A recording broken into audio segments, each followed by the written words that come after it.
nothing to beat that straight drive off Garton, but gee whiz, that's a great shot. I mean, he really has just played a very orthodox extra cover drive with no lack of power either. Played 4 tests for South Africa, did Bellingham. A real batsman of quality. Cuts away beautifully. That's 4 more. Maybe a little short from Danny Briggs, but it's an excellent cricket shot. Once more for Bellingham. The thinking here to do for Alex Davis and the Bears. After an excellent start removing Graham Clark with the second ball of the game. Partnership of 39. It's coming 3.2 overs for these two. Motoring along really nicely. Got their first win of the campaign last night, that victory against Leicester. And then just happy to take the single and bring Lees onto strike. And 1 ball remains in this, the 4th over. No panic yet? Oh no, not at all. I mean, T20 it ebbs and it flows, and I mean we've seen that all 3 games to date. Oh, that's got to be out. Surely, but has shaken ahead is quite immediate from Sue Redfern. Danny Briggs went up, Alex Davis went up immediately, and from our standpoint, looks pretty close to me, but Sue Redfern immediately shook ahead. Yeah, it looked close. I was looking out the window at that one rather than down the line through the TV monitor, and certainly had an outlook about it. May have been a bit of height involved. Wasn't a moment's hesitation from Sue Redfern. That completes the 4 overs, then 40 for 1 as things stand. Benton having scored 34 of those runs so far, and it's the first chance we'll get to see then for Amir Jamal. What interested you in Jamal? Obviously he burst onto the scene with Pakistan and Australia. Is that, I'm guessing you were aware of him prior to that from his... ball पकड़ tight पकड़ ये साधारण grip है अपने हाथ ये euro grip है इसी तरह टायर को सिर्फ ग्रिप नहीं यूरो ग्रिप होना चाहिए Euro grip tyres by TVS not just any Euro grip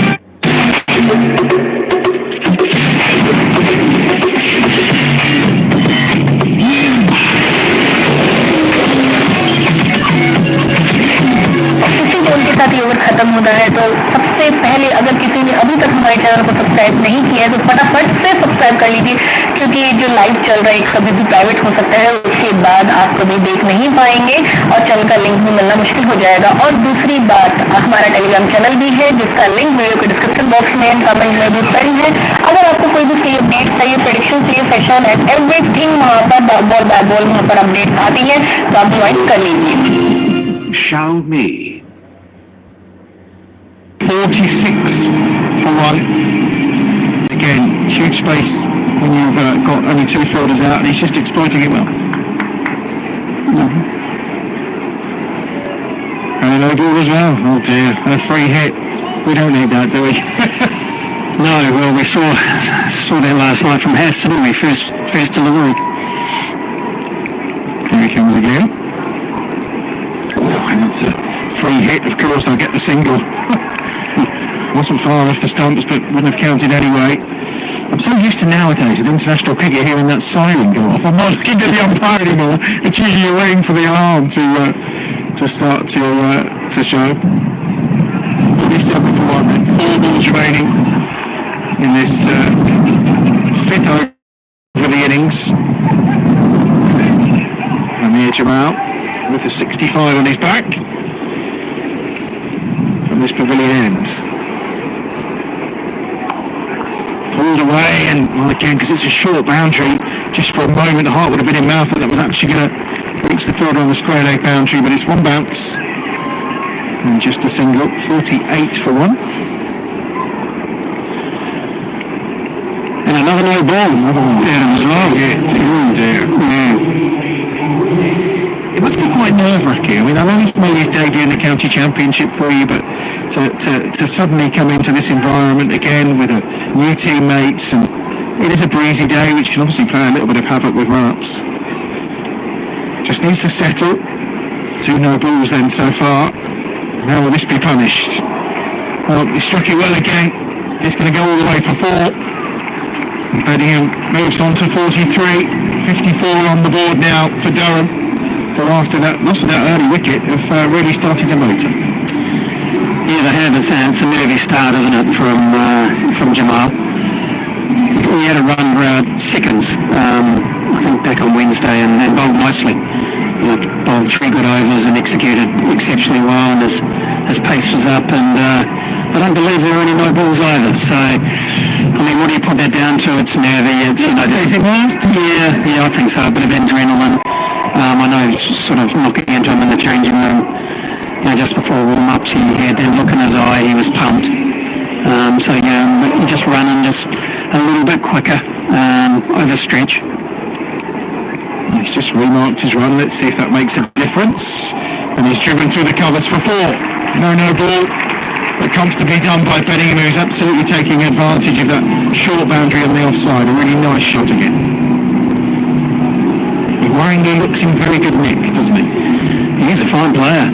You know, what I'm liking is, I mean, they're orthodox cricket shots, aren't they? He just stands up nice and tall, uses the pace of the ball. It just looks like he gets the hands through the ball really nicely. 58 for 1. He's on to 47 from 20 deliveries so far.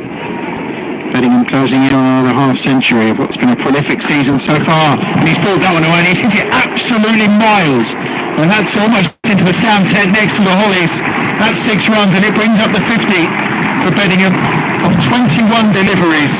That's a very impressive knock, and he's a danger man for the Birmingham Bears here. Yeah, very special knock that. That's as good as you'll see. Clean right from the start. Full range of shots, back foot, down the ground, through the covers. I mean, you don't have to too much, and he just simply puts you away. It's a fine innings. Well, one thing we do know is that there's a little weakness, Aaron, as we say, spinning away from him. So maybe we might see Jake Lintott, and maybe he gets lint up at some point. Yeah, that's true. Potentially, I think that would be another good matchup. Him and Briggs, they're the two to really watch out for. But just to give you an extra bit of context on this knock from Bedingham, in those previous 4 matches, 27 runs of 6.75. And look at that, 53 from 21. It's his 7th career T20 half century. This really has been a barnstorming knock on the South African. Whatever he's done to that ball, it must have landed on the concrete, because it's taken a bit of a battering. So we're already having a quick change here as we approach the end of the 5th. How do you going to depart from us in the moment? I guess you've got very important. और आप में से जिस भी भाई को इस match की 100% श्योर विनर और सेशन रिपोर्ट चाहिए वो लोग हमारे टेलीग्राम को ज्वाइन कर लेना, क्योंकि इस मैच की जो टीम है दोस्तों वो मैं आपको अपने टेलीग्राम पे ही दूंगा। दैट्स व्हाई टेलीग्राम से जुड़ना काफी इंपॉर्टेंट है।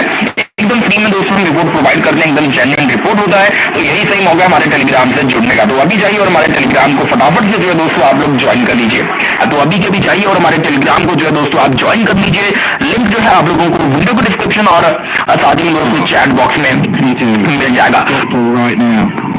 And it's played nicely onto the leg side. Just going to be the one this time. Completes the over. 65 for 1 after 5. Gavin, it's been a pleasure. We'll speak to you shortly when you return at the start of the second innings. So, Aaron, this performance so far from Bedingham, I mean, we mentioned it a little bit earlier, that in county cricket he's been extraordinary so far this campaign, hasn't he? Yeah, he certainly has, and I think Gavin touched upon it. It's the different ways that he's attacked the Birmingham Bears bowlers here. It's with orthodox, conventional cricket shots. He's played a nice pull shot, a couple of lovely cover drives as well. He's a seriously talented cricketer, and he will be the big wicket here. This will be an interesting matchup though, because I mentioned that right at the start of the piece. He's not actually got outs to right arm off spin in the T20 blast, and they're bringing on Dan Mosley, so could be interesting this. Yeah, we'll see what Dan can do. Tough one last night, a couple of overs for 31 runs up against Lancashire. Kevin Larson's moved up. Michael Burgess has appeared. Pleasure to see you. Cheers, Alan. Thanks for having me. Yeah, no, it's always a joy. And I'm sure Dan won't be lacking any confidence here as he comes in and bowls this time to Bedingham, who gets off and running for a single. I imagine Dan's the kind of character that's out there and thinking to himself, this man's in nick, I'll get him, no problem, throw the ball to me, skipper. Yeah, he doesn't lack any confidence all the time, and he's probably going to bowl about 78 mile an hour, and I think he bowls about as quick as I do when I try and bowl same. But he's a man for an occasion, Dan, and I think he'll be relishing the opportunity to try and take this wicket, but I think sometimes you acknowledge, as Gavin said, this has been a serious knock. Yeah, sometimes you just can't do anything about a man who's in that kind of form and striking the ball that cleanly, can you? Yeah, some of those strikes. I mean, it's a big hit out there to the Hollies, and he's putting it in there with some distance. So no fair play to him. Also taking advantage of that short boundary, which I'm guessing as a batsman you kind of almost light your eyes up at. Yeah, you do. Sometimes it's the 45-yard hits you get caught on the boundary. They're the embarrassing ones because you can't quite clear it. But he's been clearing it with some ease, and I think he's going to stop. 67 for 1 then. Running him back on strike again. It's fizzed in by Dan Mousley. Just going to be a single, who's certainly slowed the run rate up. And has anyone actually got the time on these balls that he bowls? Because he does tend to nip them through fairly swiftly, doesn't he? I reckon he could click close to high 70s. His quicker ball is seriously quick. I mean, I think I've still got him covered, but no, he's gone into a very reliable 2020 bowler, and this sort of situation where people in the power play are going to be coming at him, I think that's probably at his most dangerous. So most wickets last season was it 21, and this time Sue Redfern's finger does go up. It's Alex Lee's the man that he's got, and he's gone for 8. And last season, time and time again in this competition, when the Bears needed a wicket, the man they turned to was Dan Mousley, and he's delivered again here. 21 last season, and he's gathered another this time round as Lees departs LBW, and the second wicket goes down. 68 for 2. I told you. And you think I don't know anything about cricket? No, he's the man for the job. He's been brilliant with the ball in T20 cricket, and as I said, when people are coming at him and he's got these great changes of pace and the ability to bowl a lot quicker than an ordinary spinner, it is quite challenging to strike. Does that come out of the kind of character and the confidence that he has? Because he's a cricketer who shows no fear, I think, in any element of the game that he plays. And I felt at times last season, I remember the game against Worcestershire here, he said to me before the game downstairs, I'll be seeing you after when I come up to collect the man of the match award, which he did. It's that confidence that sometimes means the way you play, and like you say, in these kind of situations he's the perfect man. And he wants the ball, he wants to be the man bowling, he wants to be the man batting, so and I think he believes it, to be fair. I think he probably learned a little bit of that off our old friend Tim Brisson, who could talk a good game in telling you how well he was going to play before he played. But I think all the best players have that sort of sense of inner belief, and they really believe that he believes he will be the man of the match and believes he will be the man to take these wickets. Well, considering 25 runs went off the previous over, this has been excellent from Dan so far. Just the 3 off of it, that's a great stop as well by Rob Yates. A wicket and 3 off the over, which is just what they needed. 68 for 2 as things stand at the end of the 6th over, and it's Bedingham who scored 56 of those 68 runs, which is quite extraordinary. And the question now, I guess, is where does the skipper go to, and is it Jake Lintott, I think? Yeah, I think they're going to go a bit of spin here. I think spin's been the strength at the start of the tournament.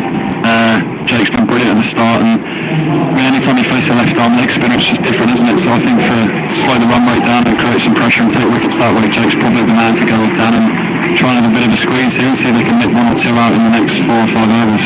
Well, it's a 68 is a decent power play. Could have been a lot worse had that not been for a final over from Dan. Lintott's in. How difficult is it keeping to Jake Lintott? It takes a while to pick him. He surprises a lot of people first time they play him, trying to pick his googly, and I think a lot of the time the googly spins more as well, so it's more effective. You always feel in the game as a keeper because you know he can beat both edges. And he's in, and Bellingham immediately launches him down the ground. That's huge. Welcome to the game, Jake Lintott. He's only taken 1 catch, but his first ball matched. That's some good bats, isn't it? Very much so. He actually given one to esteemed batsman Chris Rushworth, who he played with at Durham, and I've been trying to get it for 3 weeks now, but he won't give it to me, so they sound quite nice. Well, he's coming after you, Rushy, to sit here and guide us through the latter part. Try and convince him to give me a bat. Well, that's what I'm thinking, yeah, it could be the right forward. Here's Lintott again, that's going to be wide. Are you surprised he's not played more 4-day cricket, Jake? Yeah, I think especially sometimes with the Kookaburra games coming in now, spinners coming more into the game. And he's actually probably a bit of an underrated batter as well. He'd be handy with the bat, so there's definitely more 4-day cricket for him coming, I'm sure. It's clipped up in the air. It was fetched in the end from Bedingham outside off stump, and didn't quite make a decent contact, so just gets the 1 for it. Yeah, I always feel his I wouldn't say he's insulted, but he's down at 10 on the card in this, and you just think to yourself, he likes to tell you the Chris Gale story, doesn't he? Well, he's open with Chris Gale, not many people can say that. He's a better batter than 10, definitely, but they always say that depth is so key in T20 cricket and it can win your games, so he's handy there at 10. Another single, hammered out to the cover boundary. 77 for 2. Now, and in terms of stats-wise, Lintop's runs in T20, it's... Yeah, his career best is 41. I was there for that game back in 2021 against Kent. Yeah, it's better, so yeah. Oh, he's got a wicket as well. We've got the end of Bellingham, 63 and 27 deliveries, and Lintop does the job. And yet again, it's that ball spinning away that causes Bellingham issues. He's out, 77 for 3 now, Durham. And that's a huge wicket for the Bears. Massive, 2 new batters in now. Bellingham was striking the ball unbelievably well there, so hopefully they can put a bit of a squeeze on here, try and get the run rate back down to something manageable and put some pressure on 2 new batters. Good catch from Yates as well. Certainly not picking Lintop in any way, shape or form there, was it? As I said, new batters coming in to face him is very difficult to pick from the start, and I think when you've got a batter in that sort of thing to deceive him like that, it shows a lot of skill, and I'm imagining there's going to be a lot of spin here and a bit of a squeeze and spin to try and create some pressure and get into this middle order. Australian all-rounder Ashton Turner is the new batsman who's joining the former Kent wicketkeeper Ollie Robinson out in the middle. 2 balls left in this 7th over. And yeah, I guess it's key in T20 when you get 2 new batsmen just to keep them quiet for a couple of overs. Yeah, the last thing you want is the new batters coming in and getting away straight away, because there's always a bit of a squeeze when 2 new batters are in. I would watch Turner's running. He's a brilliant runner between the wickets, so these 2 might try and hustle and nick a couple of 2s to the deep, so they can keep them at 1s and dots. They've got a good chance of dragging this back nicely.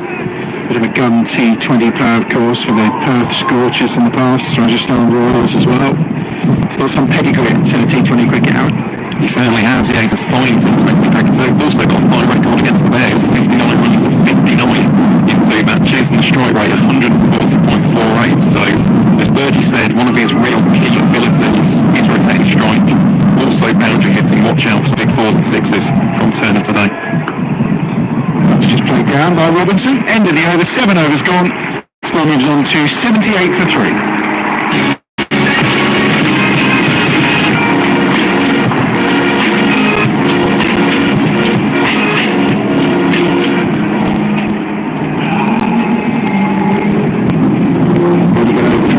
Particularly, I love the thing with Jake, you know, again, it's how players respond when they're knocked down. Even for that massive 6, comes back, gets the wicket, keeps it tight the rest of the over. It's great character. It is, and I think as a spinner in 2020 cricket, you have to have that to survive almost. And I guess, yeah, you get hit for 6, but yeah, I'd imagine you probably feel quite in the game when someone's coming at you, and you've got the ability to turn it both ways, and you can see maybe the pitch is slightly tacky for spin there, and he's probably just held in the pitch and chipped it to cover, and Robbie Yates doesn't drop many.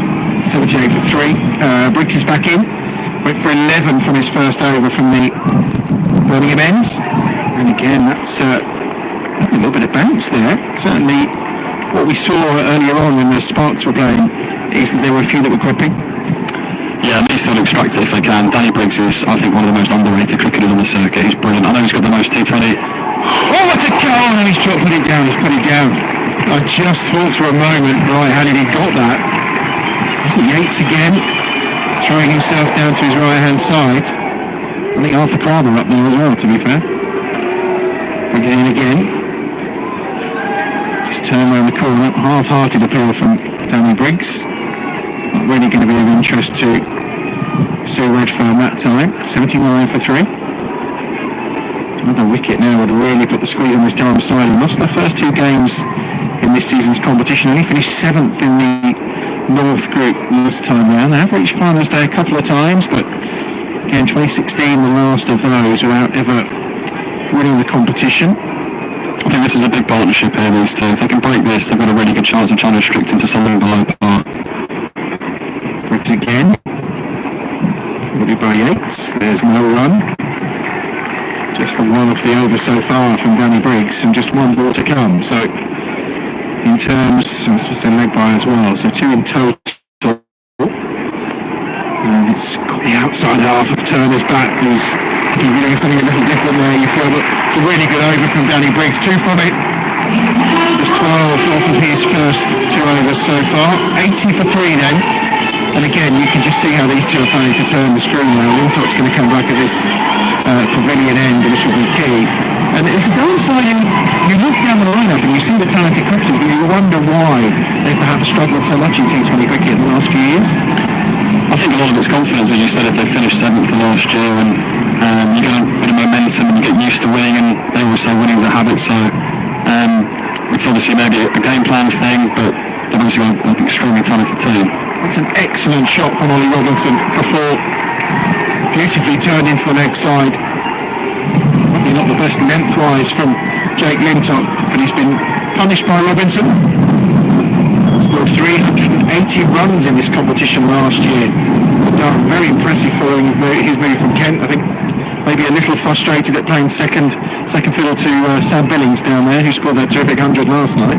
No, he's an extremely good player, Robinson. He started the Red Bull season brilliantly as well, so he's definitely one to watch out for. Lintop responds excellently. Could take Felix Davis as well. 84 for 3. Early on in the 9th over. Good response from Jake Lintop. Took 2 for 29 last night against Lancashire. He swept this time into the leg side, just for 1. 85 for 3. The score ticks round 2. Turnaround strike. He's got 1. Robinson on 7 so far. Beautiful day, blue skies, bit of a breeze, and cracking crowd in as well for family fun day with the Circle Health Group here at Edgbaston today. We've been treated to a really good game. Defeat for the Central Sparks earlier, but it was a good game of cricket. And swept again, just for 1, and the Bears will be more than happy with this right now. Yeah, the squeeze is on.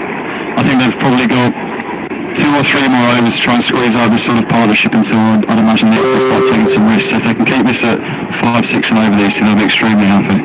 Durham's last victory against the Bears was back in 2021. Ben Stokes was on good form that day, and he's caught the outside edge of the bat.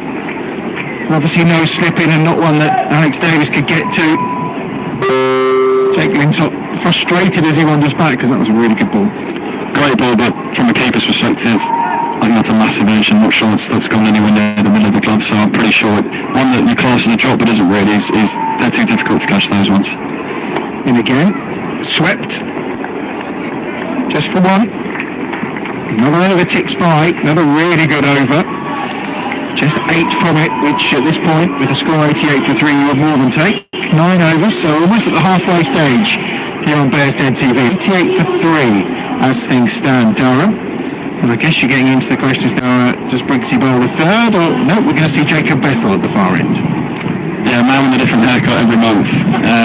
Slightly younger than the other left arm that was just bowling, maybe 40 years or so. No, only maybe 12 years difference between them. But Bethel is an extremely talented young cricketer, and is, I think, learning off Danny Briggs will do him a world of good. You said to me a couple of weeks ago, I didn't think he'll be bowling much in the T20. I said, you just wait.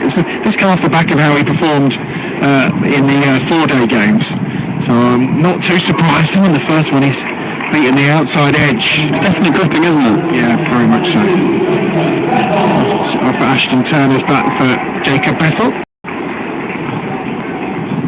Certainly got a different haircut today than he's got on rough for sure. Oh. Swept. Big sweep for 6. Short boundary. And Turner showing the power in those arms as he moves on tonight.